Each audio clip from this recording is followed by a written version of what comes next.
Hi friends, welcome to Sravanthi ERABOINA'S kitchen. నేను శ్రవంతి. మన ఇవాళ రెసిపీ వచ్చేసి మైసూర్ పప్పు టమాటా కర్రీ అండి. ఇది రైస్లోకైనా, పూరీలోకైనా, రోటీలోకైనా చాలా బాగుంటుంది టేస్ట్. దీనికోసం ముందుగా నేను ఇక్కడ 1 కప్పు వరకు మైసూర్ పప్పును తీసుకున్నానండి. సారీ అండి, ఇక్కడ సన్లైట్ పడింది, అందుకే సరిగ్గా కనిపించట్లేదు. ఇప్పుడు ఈ పప్పును కుక్కర్లోకి యాడ్ చేసుకొని 2-3 సార్లు బాగా కడిగి 2 కప్పుల వరకు వాటర్ని యాడ్ చేసుకోండి.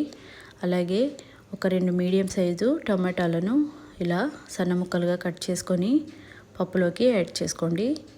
అలాగే 1/2 టీ స్పూన్ పసుపు, 1/2 టీ స్పూన్ అల్లం వెల్లుల్లి పేస్ట్ కూడా యాడ్ చేసుకొని 1/4 టేబుల్ స్పూన్ ఆయిల్ యాడ్ చేసుకొని ఒకసారి మొత్తం మిక్స్ అయ్యే విధంగా కలుపుకొని మూత పెట్టి కుక్కర్ విజిల్ కూడా పెట్టేసి గ్యాస్ వెలిగించి పొయ్యి మీద పెట్టేసి 3 విజిల్స్ వచ్చే వరకు ఉడికించుకోండి. తర్వాత గ్యాస్ ఆఫ్ చేసుకొని ఆవిరి మొత్తం పోయిన తర్వాత మూత తీసి చూసారు కదా, ఇక్కడ పప్పు బాగా ఉడికిపోయింది. ఒకవేళ పప్పు ఉడకనట్లయితే ఇంకొక విజిల్ పెట్టుకొని ఉడికించుకోండి.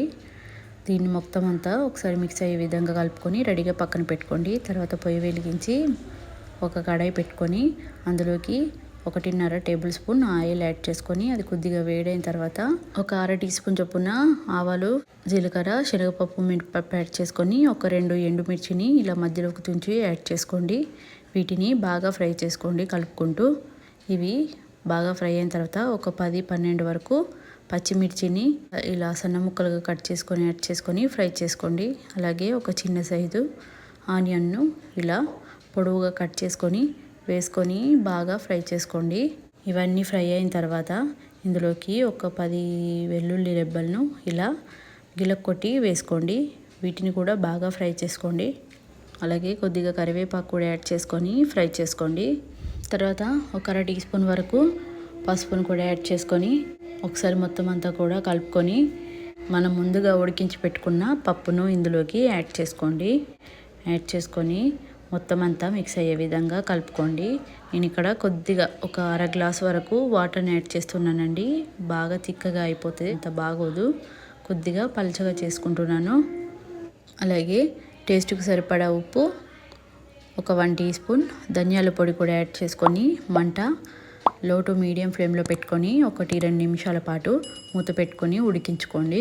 తర్వాత మూత తీసి మళ్ళీ ఒకసారి మొత్తం అంతా కూడా మిక్స్ చేసుకొని చివరగా ఇందులోకి కొత్తిమీరను యాడ్ చేసుకోండి. మీరు కావాలంటే ఇందులోకి కసూరి మేతినైనా యాడ్ చేసుకోవచ్చండి, నేను ఇక్కడ వేయట్లేదు.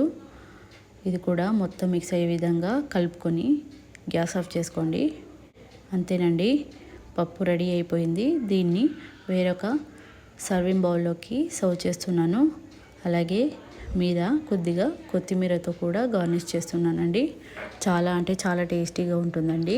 రైస్లోకైనా, పూరీలోకైనా, రోటీలోకైనా సూపర్గా ఉంటుందండి. మీరు ట్రై చేయండి. మీకు ఎలా కుదిరిందో నాకు కామెంట్ చేయండి. అలాగే ఈ వీడియో మీకు నచ్చినట్లయితే లైక్ చేయండి, షేర్ చేయండి, కామెంట్ చేయండి, సబ్స్క్రైబ్ చేయండి.